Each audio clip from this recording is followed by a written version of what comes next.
Hey everybody, it's Boxer Mike. I'm here in Surrey today, and we're here talking to an amazing woman named Ana Duran Ramos from Mazatlan, who has a story I think that will really impact your life. You can't play with me, yo. I thought you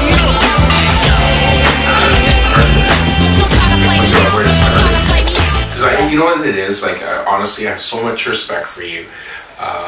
And just, I know we've only met a few times. Oh, by the way, I'd like to introduce you to Ana Duran Ramos.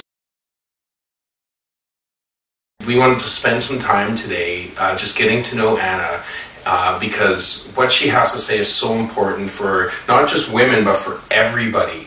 Ana, I want to take us right to the beginning. So let's go back to 1975. We're in Mazatlan, yes. Sinaloa. Mazatlan, Sinaloa.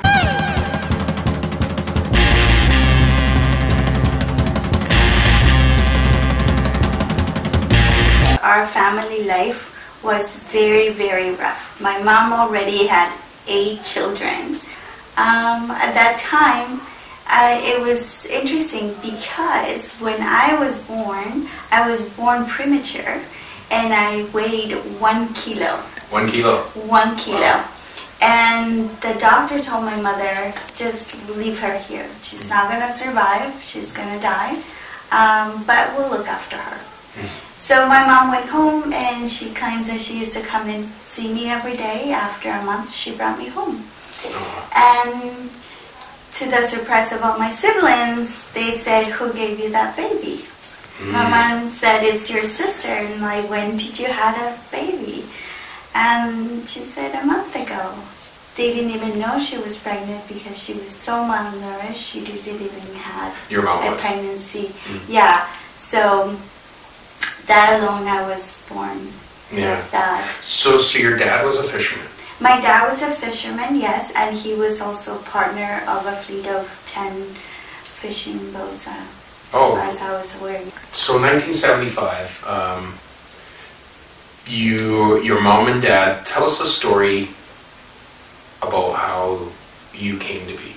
Okay, so my mother was always afraid of my father, and every time he would go out to sea, she would gather her kids and run and find a place where to live without him knowing, because he used to beat her up and he drank so much and bring women.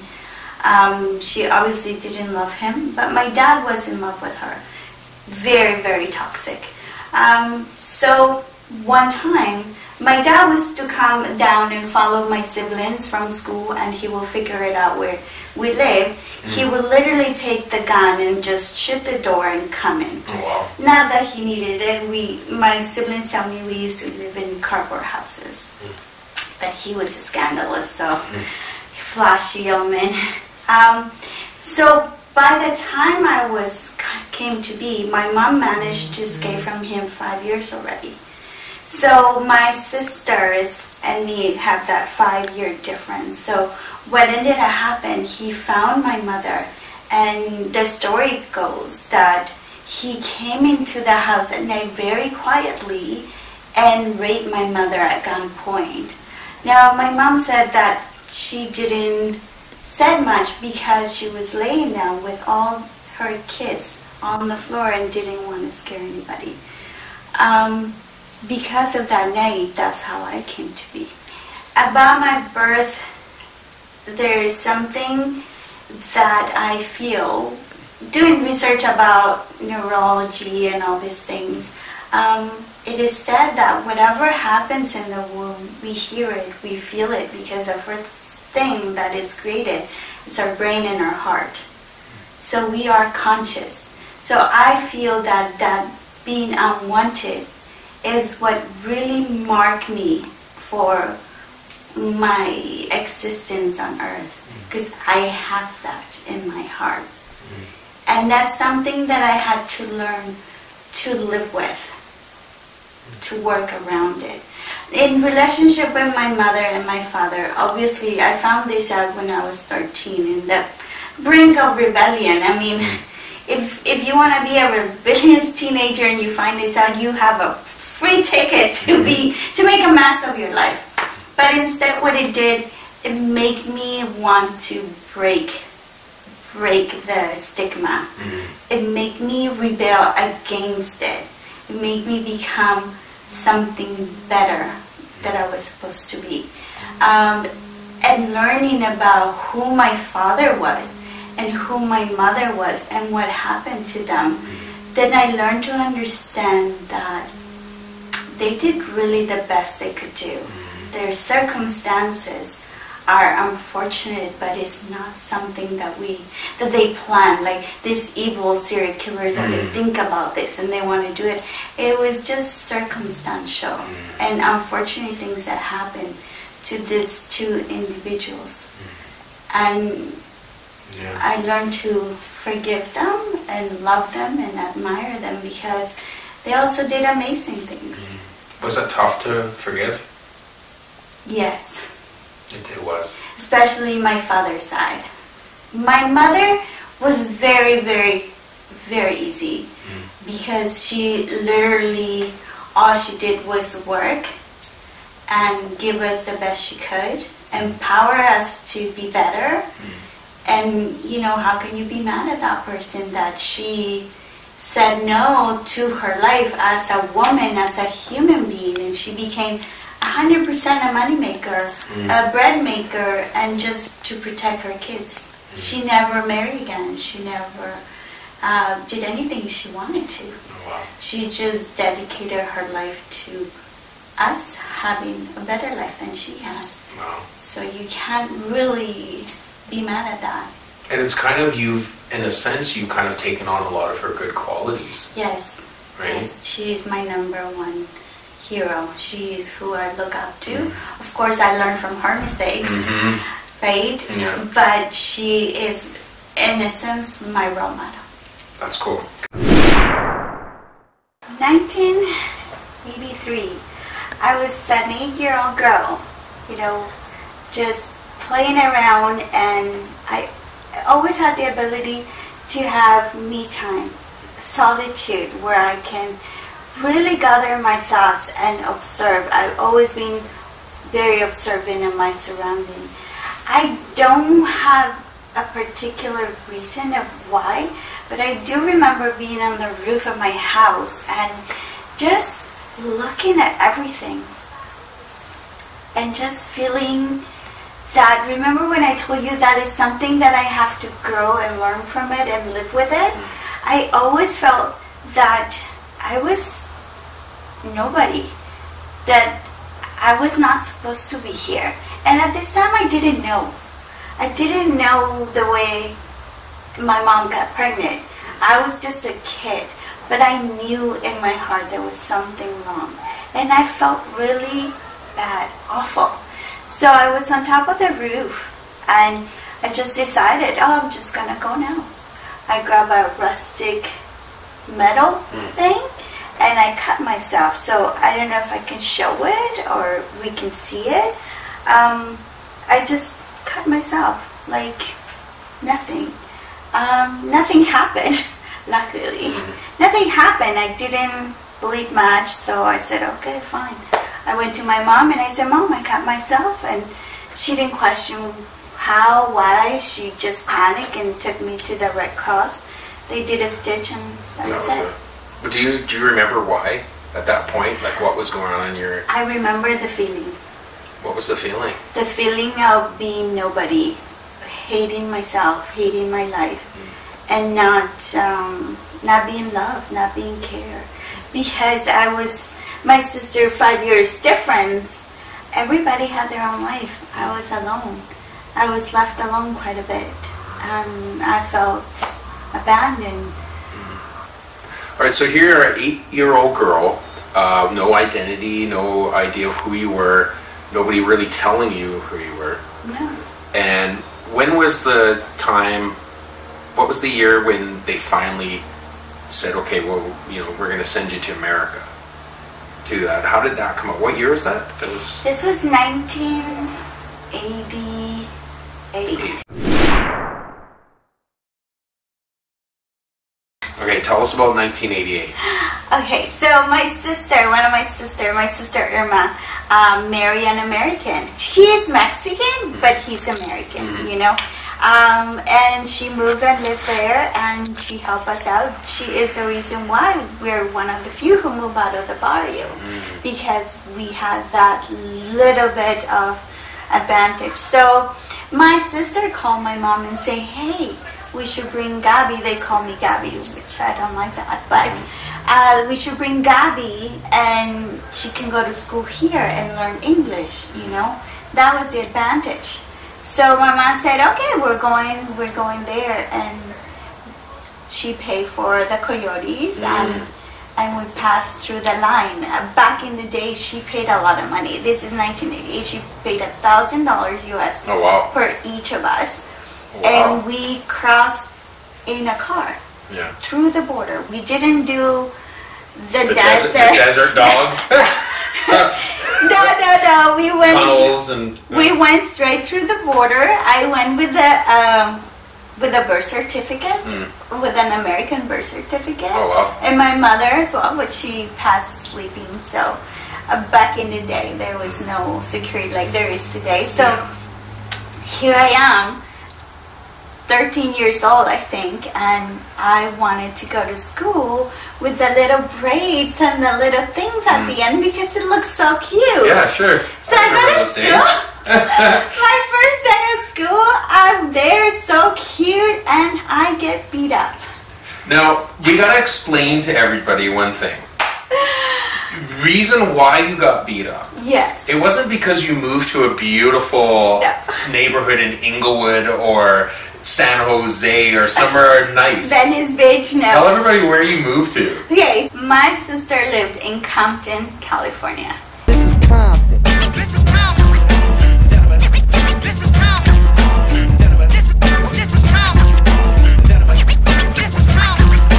In like El Segundo Boulevard and Imperial Highway. That is a hub of gangs. And I was in Bunch Middle School, and it was full of gangs. Yeah. Like the gang life. And that's when like rap music and gang stuff became cool. In a sense. This will blow your mind. I was in Compton when Ice Cube and Snoop Dogg and all these guys were doing rap. And I cannot tell you, yes, 100% I saw them pass, but I do know that they were going on their car with their hydraulics, playing their music, and we knew about them. We called them the wannabes. They were, they're just the wannabes, you know.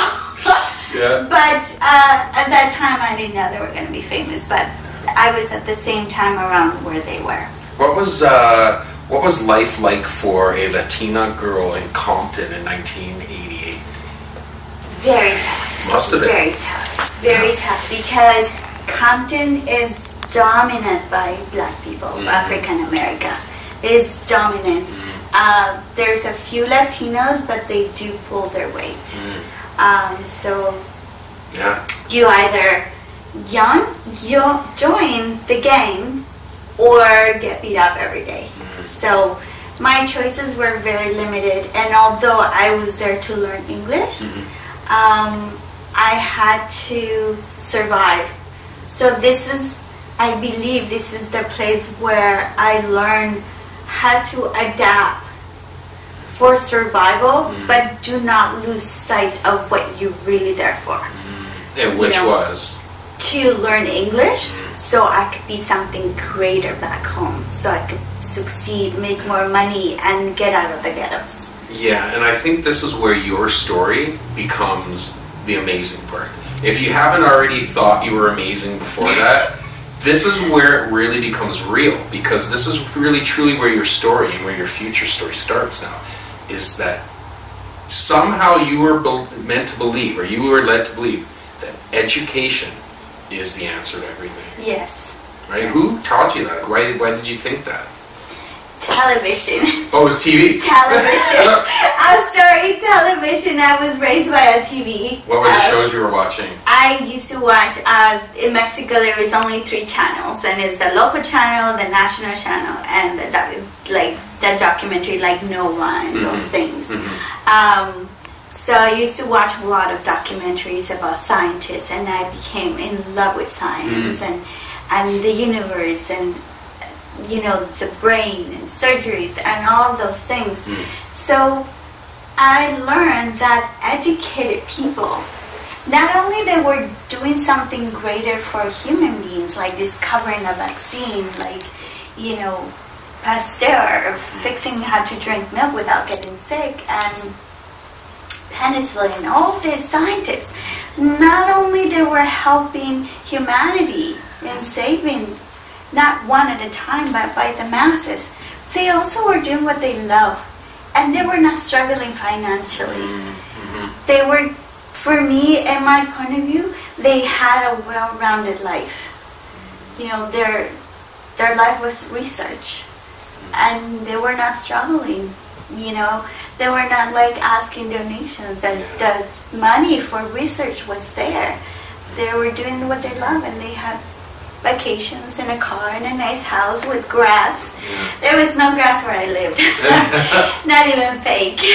So do you think that these scientists and so they were kind of probably your first role models in life, right? Yes. You kind of saw them and you're like, this is where I want to be. Yes, I didn't know that I could have a brain like that, but I did know that I wanted to do something for the better of humanity and be successful at the same time, like balance my life and be okay financially. I never dreamt with being like in a yacht or anything like that, but I do dream of having, you know, my vacations without thinking, oh my God, how am I going to pay this or how am I going to do it?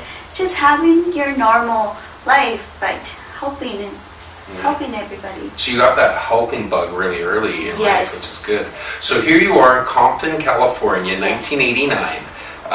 Right, it was the end of a decade. 1988. 88. 88, yes. Right? Going into 89, probably. But anyways, in 1988, and we're talking, if people remember gang life back then in Compton, people up here don't really realize this, but unless you listen to music or you were live at that time, Crips and Bloods were going on. There was a lot of, right? There was wars in Compton. People were dying every single day, right? And here you are involved with a Chola gang. What was the name of the gang? The 126. The 126. That sounds mean as hell. It's still really mean. Yeah, right? So here you are with 126 gang, and you're going through all this stuff that gang members do, activities, you know, like probably going beating people up and rolling around the street, lots of fights, right? Was there drug dealing and prostitution was in there? Not with you, but with like other people, right? So there was the whole mixture of stuff. And throughout that whole time, you stayed in school. Yes. You knew that school was so important to you, right? So let's go up to 1992, where you went back to Mexico.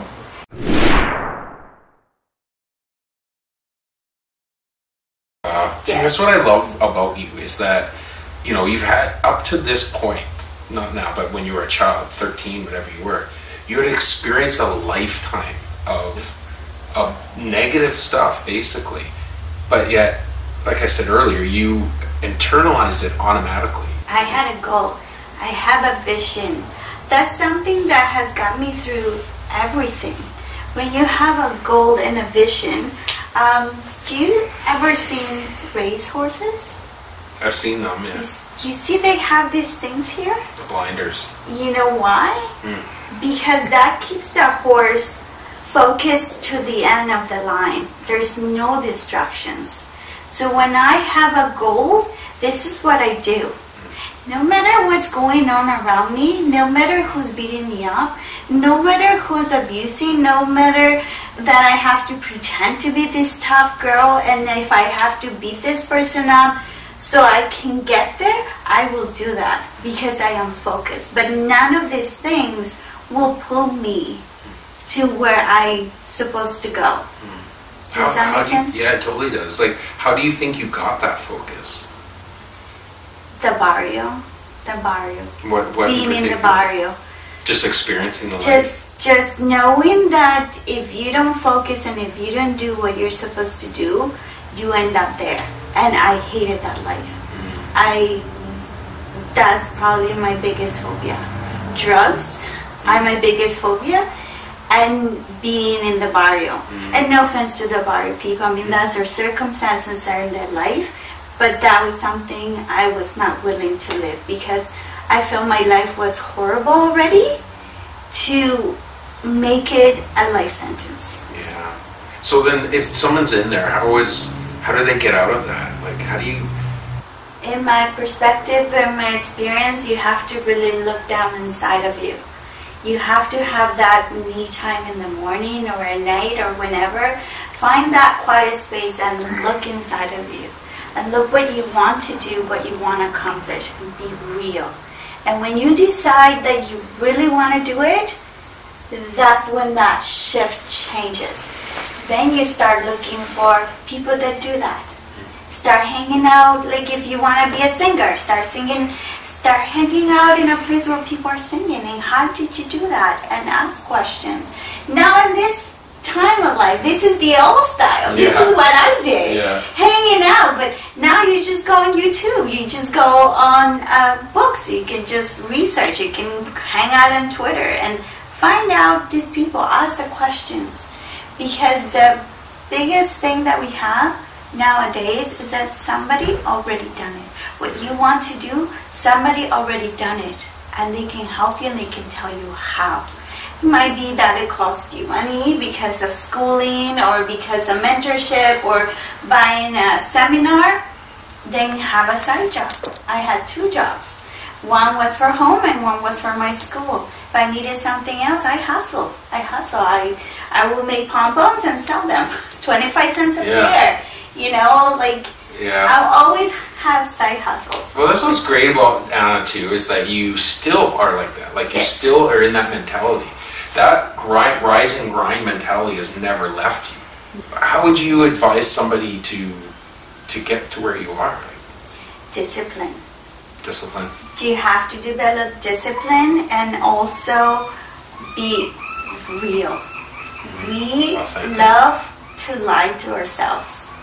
Like, I can sit here and tell you, oh yeah, I'm this and I'm that, without telling you what's the real reason why. Being real and saying, you know what, I made a mistake. I'm making a mistake. I'm choosing this life because I'm comfortable. I'm a couch potato because I just lost, motivation. It's being real. I'm lazy. I hate working. Why though? Like, question everything. I was that annoying kid and I'm still the annoying kid in school. Why? And they give me an answer, but why? And I will never start the why until I'm satisfied. So ask yourself questions. Be real with yourself. Be honest. Like, why did I stay in my marriage for a long time even though when I was happy? I was scared. I was scared to be a single mom. I didn't know how to manage money. I didn't know what I was going to do. So I stayed. But the moment I became real and said, enough of this, how am I going to do it? I asked friends for help. I asked them to help me to figure out what money was. I didn't even know how to hire hydro because my ex-husband used to manage everything. He used to manage my money. He used to manage the bills. All I knew was go to work, make the money, and just do whatever. Spend time with the kids. So when you start being real with yourself and looking yourself in the mirror and acknowledge who you are, who you can be, because let's be realistic, we can all do everything. Not just him, not just me. We all have a brain, we all can read, we can all learn something. A skill is something that anybody can do. And most of everything, it's a skill.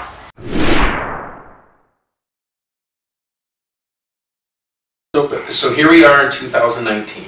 Yes. You have had this amazing whirlwind life to get to where you are now. Yes. You've experienced life. It's created an amazing character. You're someone that can actually speak to people about experience and about living a good life. Yes. What is the secret? It's here and here.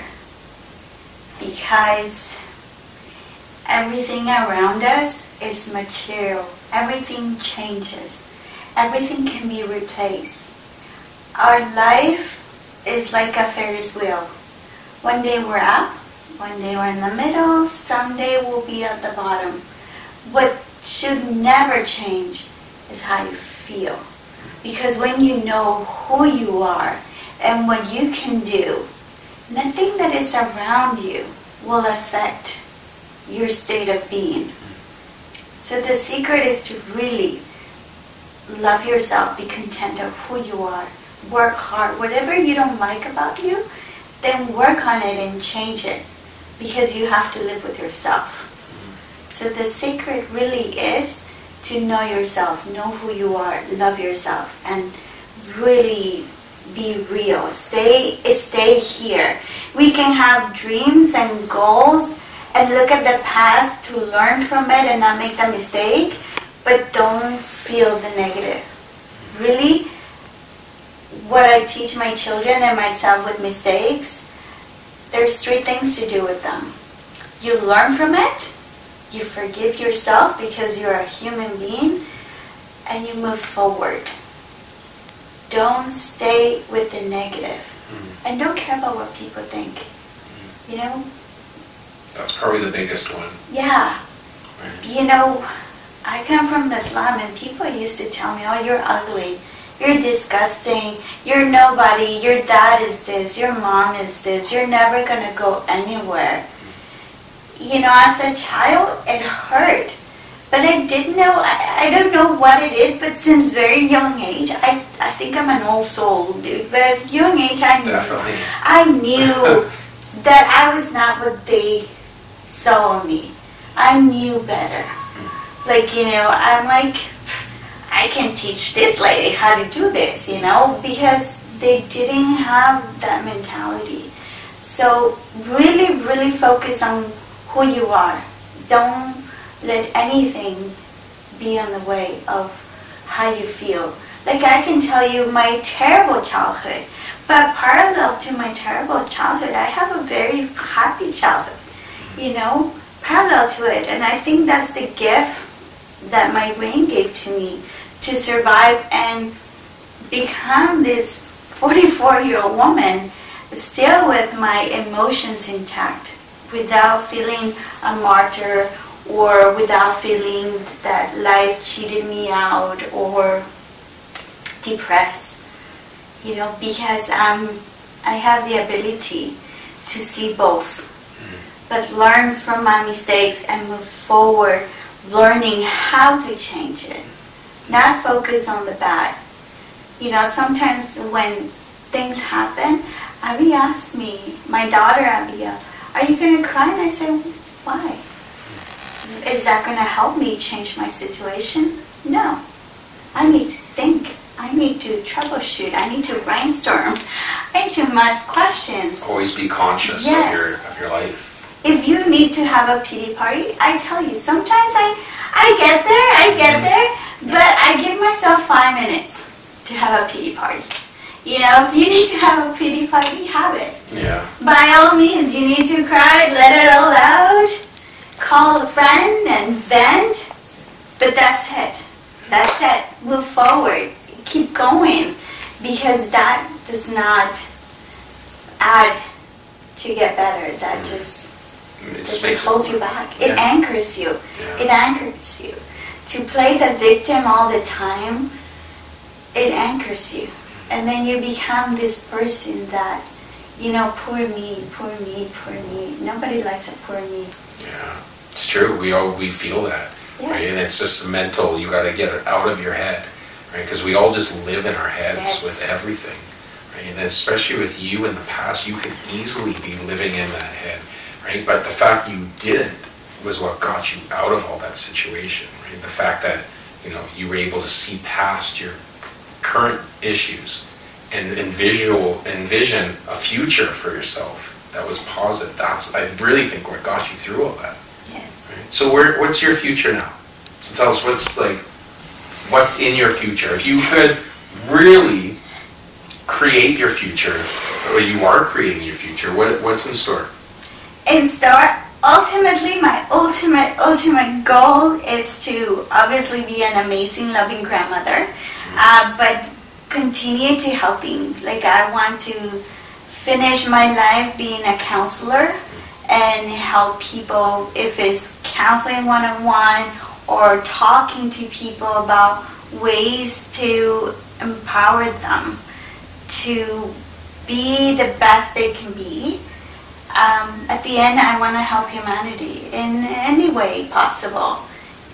I want to be that person that can, if I can make a difference in somebody, even one, that's amazing. Yeah, I know you're going to do that. I can just see it in you, and this is why we connected in the first place, because Ana, her story is amazing, and it gets even more amazing. We didn't even tell all of the stories today, right? It is quite eventful. It is. And you know, and this is, it's great. Ana is going to be coming on the podcast as well, and we're really going to get you to a point where you can help other women and other people find, you know, direction in their life, right? And to understand that, you know, your life is what you get, but it doesn't have to be that way, right? Exactly. It doesn't have to be miserable. You are in charge completely of where your life goes and how it ends up, right? And in the end, when it's all said and done, you're in charge of your legacy as well. And I really believe you're going to have an amazing legacy to leave behind your grandkids. Thank you. You can also speak to Ana. We're going to put the information up on the screen, whereas if you want to connect with her on social media, you can totally do that. Ana's developing a keynote speaking and talk for women to help encourage and empower women. And if that interests you as well, you can get a hold of me, or you can get a hold of Ana on social media, and we can arrange that for you. You know, there's people out there that will get a lot from everything that you shared with us. Thank you so much. Thank you so much. You're awesome. All right, so go look for Ana. We're going to post it on here, and we'll see you guys again. How melodic.